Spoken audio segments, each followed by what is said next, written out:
कालू, अब तू और तेरी पत्नी इस घर से चले जाओ, अपना अलग घर बसाओ। हाँ कालू, अब तुम्हें और रानी को अपना अलग घर बसाना होगा। कब तक हम साथ में रहेंगे और एक घर में गुजारा नहीं होता। कल सुबह होते ही अपना सामान उठा के चले जाओ। लेकिन भैया भाभी, हम कहाँ जाएंगे? और ये घर हमारा भी तो है। माँ पिताजी ने हाथों से बनाया है, इस पे हमारा भी तो हक है। तू ज्यादा ना बोला कर। कालू, मैं बड़ा हूँ तो इस घर पे मेरा पहला हक है। कल सुबह होते ही इस घर से दफा हो जाओ। हम कहाँ जाएंगे भाई साहब? हमारे पास तो कोई जगह भी नहीं है रहने के लिए। आए हाय, बड़ी आई रोने वाली। तू क्या सोचती है, रो धो के तो इस घर को अपना बना लेगी? ऐसा कभी नहीं होगा। बहुत हो गया तुम दोनों का। कल चुपचाप यहाँ से निकल जाओ। दरअसल बाला और कालू दोनों भाई थे। बाला और उसकी पत्नी बहुत ही चालाक और दुष्ट होते हैं। उन्होंने पिता की सारी संपत्ति और घर अपने नाम करा लिया था। कालू और उसकी पत्नी रानी को घर से निकाल देते हैं। सुनिए जी, अब हम क्या करेंगे? कहाँ जाएंगे? तू चिंता न कर रानी, मैं कुछ करूँगा। कालू और रानी अगली सुबह घर से निकल जाते हैं और गांव में ही एक झोपड़ी बना लेते हैं। पहले तो कालू अपने खेतों में काम करता था, पर भाई की बेईमानी की वजह से उससे सारी खेती छिन गई थी। घर के खर्च के लिए अब वो जंगल से लकड़ी काटता और शहर जाकर बेचता। फिर एक दिन की बात है, दोपहर की बात थी। कालू जंगल में लकड़ी काट के बस अब खाना खाने बैठ ही रहा था कि उसके सामने एक सुंदर सी गाय खड़ी हो गई और बस एक डगर उसे देखने लगी। कालू को लगा कि शायद उसे भूख लगी है। अरे, शायद इस गाय को भूख लगी है, इसने मेरे पास रोटी देखी है तभी मेरे सामने आके खड़ी हो गई है। कालू गाय को अपने हिस्से की सारी रोटी दे देता है और खुद भूखा ही लकड़ी काटने लगता है। जब तक वो लकड़ी काटता है, गाय उसके साथ में खड़ी रहती है और उसे देखती रहती है। और जब शाम को वो घर जाने लगता है तो गाय भी उसके पीछे पीछे चलने लगती है। कालू हैरान था कि ये कैसे हो गया कि वो उसके पीछे पीछे ही आ रही थी। गाय, तुम मेरे पीछे क्यों आ रही हो? आखिर किसकी गाय हो तुम? ऐसे मेरे पीछे पीछे आओगी तो तुम्हारा मालिक जब तुम्हें ढूंढता हुआ आएगा और तुम्हें नहीं पाएगा तो बहुत परेशान होगा। मेरा कोई मालिक नहीं है, मैं अकेली हूँ और इस जंगल में भटक गई हूँ। मुझे कोई बाघ न खा जाए, बहुत डर लग रहा है। तुम मुझे भले इंसान लग रहे हो, मुझे अपने साथ ले जाओ और मैं दूध देती हूँ। तुम मेरा दूध निकाल के बेचना, फिर तुम्हें लकड़ी काटने की और इतनी मेहनत करने की कोई जरूरत नहीं पड़ेगी। अब से तुम अकेली नहीं हो, चलो मेरे साथ मेरे घर, और आज से तुम्हारा नाम बुलबुल है। कालू बुलबुल को अपने साथ घर ले आता है। कालू की पत्नी बुलबुल को देख के हैरान रह जाती है। अरे, आप ये किसकी गाय घर ले आए हो? इसका नाम बुलबुल है और ये किसी की नहीं है, ये हमारी गाय है। कालू रानी को सारी बातें बताता है कि किस तरह से बुलबुल उसे जंगल में मिली। बस उस दिन से कालू की पत्नी उसकी सेवा में लग जाती है और खूब सेवा करती है। फिर जैसे ही कालू और रानी बुलबुल का दूध निकालने जाते हैं, थोड़ी देर में वो दूध सोने में बदल जाता है। ये सब देख के दोनों पति पत्नी हक्के बक्के रह जाते हैं। देखा रानी, हमारी बुलबुल चमत्कारी गाय है। हाँ जी, आप सही कह रहे हैं। शायद ऊपर वाले ने हमारी सुन ली। बस फिर क्या था, इस तरह कालू और रानी बुलबुल का दूध निकालते हैं और दूध सोने में बदल जाता है। बुलबुल ने तो मानो उसकी किस्मत ही बदल दी। कुछ ही दिनों में कालू और रानी के पास अपना बहुत बड़ा घर, खेत और पैसा आ जाता है। सभी देख के हैरान थे कि कालू ने ऐसा क्या किया जिससे उसकी किस्मत ही बदल गई। फिर ये बात उसके भाई बाला और उसकी पत्नी झुमकी तक पहुंच जाती है। ए जी, सुनते हो? कहाँ हो? हाँ बोलो, क्या हुआ? क्यों चिल्ला रही हो? चिल्लाऊं नहीं तो क्या करूं? तुम्हें कोई खबर ही नहीं रहती कि दुनिया में क्या हो रहा है। अब क्या हुआ? दुनिया के सारे कलेश तो मेरे घर में ही है, तो दुनिया में क्या हो रहा है कब पता लगाऊं? जल्दी बताओ क्या हुआ है।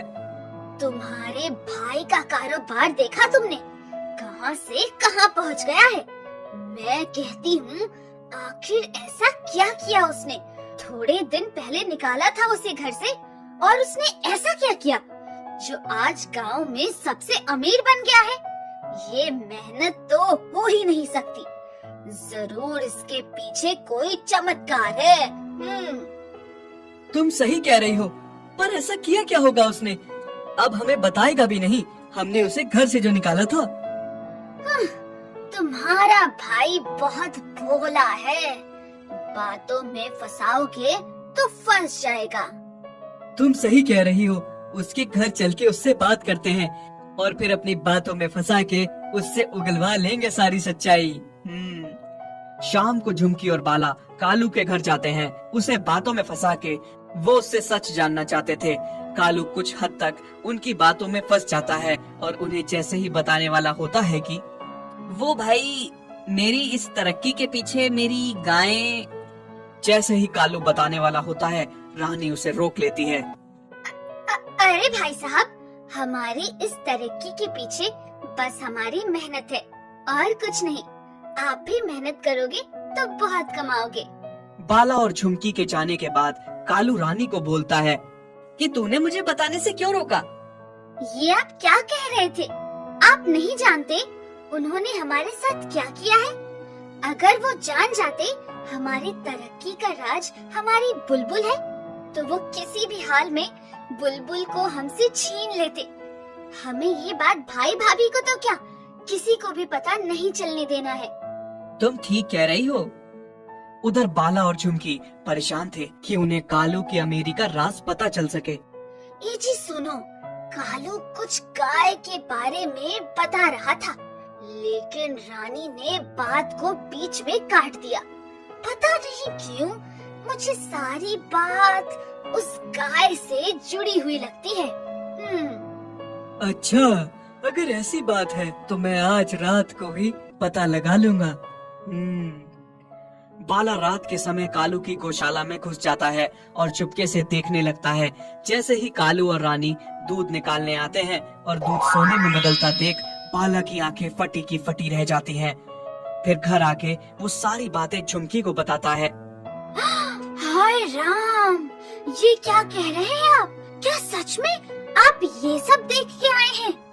हाँ झुमकी, जैसे तुम्हें अपने कानों पे यकीन नहीं हो रहा, ठीक वैसे ही मुझे वो सब देख के अपनी आंखों पे यकीन नहीं हो रहा था।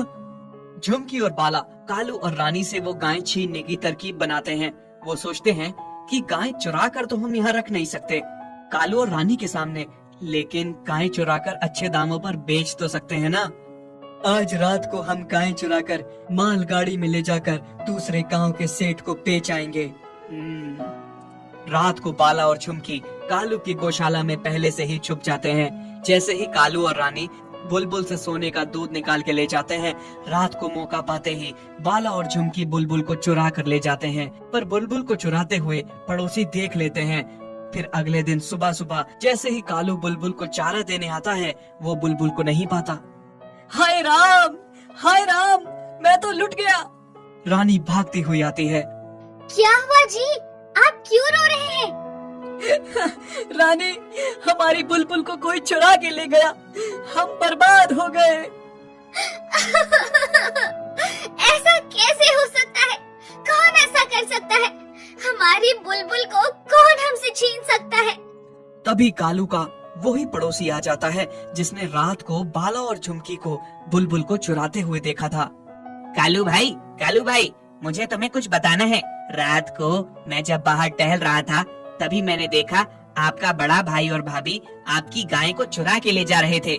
जब मैंने उसका पीछा किया तो देखा कि वो गाय को सुबह की मालगाड़ी में ले जाने वाले हैं। अभी तक तो वो लोग निकल गए होंगे, पर आप अगले स्टेशन पर गाड़ी रुकवाकर गाय को वापस पा सकते हो। देखा, मैंने कहा था ना, भैया और भाभी कभी नहीं चाहेंगे हमें। वो हमसे हर एक चीज को छीनना चाहते हैं और आज हमारी बुलबुल को छीन के ले गए। तुम चिंता न करो रानी, इस बार भाई साहब और भाभी हमसे कुछ नहीं छीन सकते। इसका तो उन्हें कड़ी से कड़ी सजा मिलेगी और हमारी बुलबुल हमारे पास होगी। उधर बाला और झुमकी बुलबुल को मालगाड़ी में ले जाकर बहुत खुश थे। ए जी, आज मैं बहुत खुश हूँ। एक तो कालू और रानी को बर्बाद करके, दूसरा इस गाय के लिए। इसे बेच के हम लाखों कमाएंगे। हाँ चमकी, खुश तो मैं भी बहुत हूँ। बहुत हवा में उड़ रहे थे ना दोनों, अब क्या करेंगे, अब तो बर्बाद हो गए। बस थोड़ी देर में अगले स्टेशन पर उतर के गाय को सेठ को बेच देंगे। तभी स्टेशन पे गाड़ी रुकती है और पुलिस वाले आके गाय को गाड़ी से बाहर उतारने लगते हैं। अरे अरे, आप ये क्या कर रहे हो? हमारी गाय को कहाँ ले जा रहे हो? हाँ, आप हमारी गाय को नीचे क्यों उतार रहे हैं? हम गाय को ही नहीं उतार रहे, तुम दोनों को भी गिरफ्तार कर रहे हैं। हाँ? पर हमने क्या किया है? आपको जरूर कोई गलत फहमी हुई है साहब। हमने कुछ नहीं किया। तभी पुलिस वाले पाला और झुमकी को गिरफ्तार कर लेते हैं और बुलबुल और कालू को रानी को सौंप देते हैं। बुलबुल, मेरी बुलबुल, तुम मुझे मिल गई। अब मैं तुम्हें खुद से कभी दूर नहीं जाने दूंगा। हाँ बुलबुल, अब हम तुम्हें कभी दूर नहीं होने देंगे। कालू मेरे भाई, हमें माफ कर दो, गलती हो गई। इतनी सी गलती के लिए क्या अपने भाई को गिरफ्तार करवाओगे क्या? हाँ कालू और रानी, रहम करो हम पे। आज के बाद ऐसी गलती कभी नहीं होगी। सुनिए जी, इस बार इन्हें माफ न करना। तुम सही कह रही हो रानी, इस बार की गलती इनकी माफी के लायक नहीं है। इन दोनों ने हमेशा हमारे साथ गलत किया, हमें घर से निकाला, सब कुछ छीना। अब हमारी बुलबुल को भी हमसे छीनना चाहते थे। ले जाओ दरोगा जी इन्हें और कड़ी से कड़ी सजा देना इन्हें। हरिया बैल बहुत ही मेहनती और ईमानदार होता है। बहुत साल पहले उसकी पत्नी की मौत हो गई थी। उसने अकेले ही 3 बच्चों को पाल पोस के बड़ा किया था। उसकी एक बेटी और 2 बेटे रमन और चमन थे। बेटे बहुत ही बदमाश थे, अच्छे खासे जवान थे, पर फिर भी कोई काम नहीं करते थे। बाप जो कमा के लाता उसे ही खाते और जुए में उड़ा देते। लेकिन हरिया की बेटी चांदनी ऐसी नहीं थी। वो बहुत ही समझदार थी। माँ की मृत्यु के बाद अपने पिता का अच्छे से ख्याल रखती थी। हाय, आज तो बहुत थक गया हूँ मैं। अब शरीर में इतनी ताकत भी कहाँ बची है पहले जैसी। पापा, आप कितना थक जाते हैं ना, फिर भी हार नहीं मानते। इतना काम क्यों करते हैं बाबा आप? और इन दोनों को भी काम पे भेजा करो ना। अब कितने जवान हो गए हैं, अब इन्हें भी अपनी जिम्मेदारियों का एहसास होना चाहिए। कब तक आप इन्हें घर पे खिलाओगे? अरे ओ चांदनी, तू क्या जब देखो तब बाबा को हमारे खिलाफ भड़काती रहती है? तेरा खा रहे हैं क्या हम? हाँ, अगर तू बैठ के घर पे खा सकती है तो हमें खाने में क्या है? और वो भी जितना बाबा तेरे लिए करते हैं उतना हमारे लिए नहीं। हर एक चीज में बाबा तुझे हमसे आगे रखते हैं। हाँ, तू क्या सोचती है हमें कुछ पता नहीं चलता क्या? हमें सब पता है। बाबा ने तेरे लिए कितने जेवर बनवाए हैं। भैया, आप ऐसा क्यों कह रहे हो? मैं तो इसलिए कह रही हूँ कि कल को आपको भी अपनी जिम्मेदारियाँ उठानी पड़ेगी, सब देखना पड़ेगा। बस करो तुम लोग, आपस में लड़ना बंद करो। मत करो काम, लेकिन आपस में लड़ाई मत करो। और क्यों इसको इतना सताते हो? एक ही तो छोटी बहन है तुम्हारी। मैंने सिर्फ इसी के लिए जेवर नहीं बनवाए, तुम दोनों के लिए भी सब कुछ बना दिया है। कल को अगर मैं मर भी जाऊं तो तुम दोनों घर पे बैठ के खा सकते हो। दोनों भाई बहन से बहुत जलते थे। उन्हें लगता था कि उनके पिता बेटी को ज्यादा प्यार करते हैं। फिर एक दिन की बात है, चांदनी पानी लेने अपनी सहेली के साथ गई थी। उसकी सहेली नीमा उसके भाई चमन की मंगेतर थी। वो चांदनी को बताती है, चांदनी, मुझे तुमसे कुछ बात करनी है। हाँ भाभी, कहो ना, क्या कहना चाहती हो? चांदनी, मैं तुम्हारे भाई से शादी नहीं करूंगी। क्या? पर क्यों? भाभी, तुम ऐसा क्यों कह रही हो? लोग मुझे आके सुनाते थे चमन के बारे में कि वो जुआ खेलता है, कोई काम नहीं करता। मैंने कभी लोगों की बातों पे यकीन नहीं किया, पर आज मैं खुद अपनी आंखों से देख के आ रही हूँ। चौराहे पे दोनों भाई आवारा और बुरे लोगों के साथ जुआ खेल रहे थे। इसलिए मैं ये शादी नहीं करूँगी। चमन कभी कोई जिम्मेदारी अच्छे से नहीं निभा पाएगा। चांदनी, तुम बुरा मत मानना, हमारी दोस्ती वैसी की वैसी ही रहेगी, पर मैं ये शादी नहीं कर सकती। ये कह के नीमा वहाँ से चली जाती है। चांदनी अपने भाइयों की करतूतों पे बहुत दुखी होती है। फिर घर आके चांदनी सारी बात अपने पिता को बताती है, लेकिन चांदनी का पिता हरिया ये बात बर्दाश्त नहीं कर पाता। उसे यकीन नहीं हो रहा था कि उसके बेटे इतना और इस हद तक गिर सकते हैं। शाम को जब चमन और रमन घर आते हैं, ये क्या सुन रहा हूँ मैं? क्या हुआ पिताजी? किस बारे में बात कर रहे हैं आप? मैंने तुम लोगों को पालने में कहाँ कमी छोड़ी, बताओ। तुम्हारी माँ की मृत्यु के बाद मैंने दूसरी शादी नहीं की। मैंने सोचा प्यार बढ़ जाएगा, तुम लोगों को कभी किसी चीज की कमी नहीं होने दी। इतने बड़े बड़े हो गए तुम लोग, कभी काम में हाथ बटाने में भी नहीं कहा, फिर भी तुम दोनों ने ये सिला दिया। पर पिताजी, हुआ क्या? आप हमें इतना क्यों सुना रहे हैं? हरिया दोनों को सारी बात बताता है और साथ में ये भी कहता है, अब से तुम भी घर का खर्चा चलाओगे। मैं सेठ से तुम्हारे काम की बात करूंगा। हाँ तो क्या हुआ अगर जुआ खेल भी लिए तो? कौन सी बड़ी बात हो गई? दुनिया खेलती है। मुझे तो लगता है ये रिश्ता टूटा इस चांदनी की वजह से ही है। इसी ने नीमा को भी भड़काया होगा, जैसा ये आपको हमारे खिलाफ भड़काती है। वरना नीमा को कैसे पता चलता भला है? ये कैसी बातें कर रहे हैं भैया आप? मैं भला ऐसा क्यों करूंगी? अपने ही भाई का रिश्ता क्यों तुड़वाऊंगी? हाँ हाँ, तू जैसे दूध की धुली हुई है ना। भाई ठीक कह रहा है। पिताजी, हम भी कोई काम नहीं करेंगे। जैसे ये चांदनी घर पे बैठ के खाती है, हम भी वैसे ही खाएंगे। हम कोई काम नहीं करेंगे। हरिया ये सारी चीजें बर्दाश्त नहीं कर पाता। बस उसी दिन से वो बीमार रहने लगा। पर दोनों बेटों को तो जैसे कोई फर्क ही नहीं पड़ रहा था बाप की बीमारी से। जिस बाप ने सारी उम्र उन्हें इतना प्यार से पाला पोसा, जिसके लिए इतना कुछ किया, आज वो बेटे बाप का हाल तक नहीं पूछ के राजी थे। दोनों सुबह सुबह जुआ खेलने निकल जाते और नशे की हालत में शाम को घर लौटते। अब पापा की दवाइयों के लिए मुझे ही सेठ के पास काम करने जाना होगा। भाई तो कुछ करेंगे नहीं। चांदनी बाप की दवाइयों के लिए उसी सेठ के पास काम करने लगी, जिसके पास बरसों से उसका बाप काम करता आया था। फिर कुछ दिन में हरिया अपनी बीमारी के आगे घुटने टेक देता है और मर जाता है। हरिया की अर्थी एक तरफ पड़ी होती है और दोनों बेटे नशे में धुत बाहर घूम रहे होते हैं। बाबा, आप क्यों छोड़ के चले गए मुझे? अब मेरा कौन होगा? और ऊपर से भाई पता नहीं कहाँ है। उन्हें तो जैसे कोई फिक्र ही नहीं कि आपकी अर्थी घर पे पड़ी है। फिर थोड़ी देर में चमन और रमन आते हैं। बाप की अर्थी उठा के अंतिम संस्कार के लिए ले जाने लगते हैं। तभी रास्ते में सेठ अर्थी रोक लेता है, जिसके पास हरिया काम किया करता था। मैं इसका अंतिम संस्कार नहीं होने दूंगा। क्या? ये आप क्या कह रहे हैं? क्यों नहीं होने देंगे संस्कार? क्योंकि हरिया ने मुझसे लाखों रुपए का कर्ज लिया था और वो लौटाया भी नहीं। वो तो मर गया, पर तुम दोनों उसके बेटे हो। तुम्हारा फर्ज बनता है उसका कर्ज उतारना। भला हम कैसे आपका लाखों का कर्ज उतारेंगे? हमारे पास तो कुछ भी नहीं है देने को। पैसे नहीं है तो घर तो दो ना।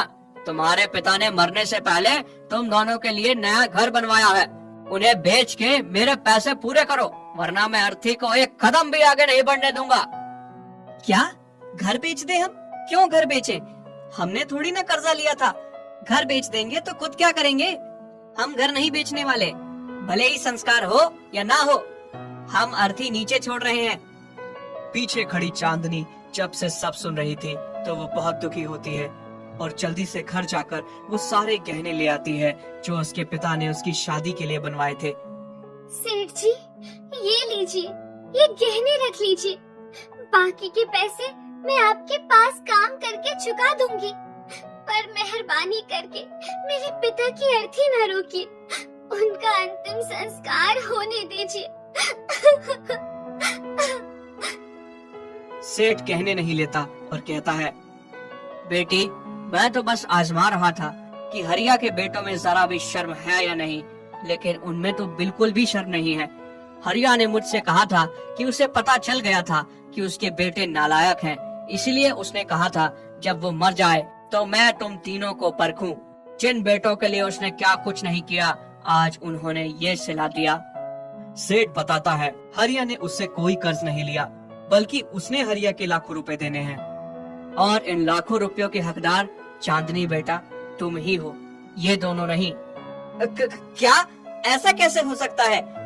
हमें माफ कर दीजिए, हमसे बहुत बड़ी भूल हो गई सेठ जी। सेठ उन दोनों की एक नहीं सुनता और हरिया का चांदनी के साथ मिलके अंतिम संस्कार करवाता है। फिर सारे पैसे चांदनी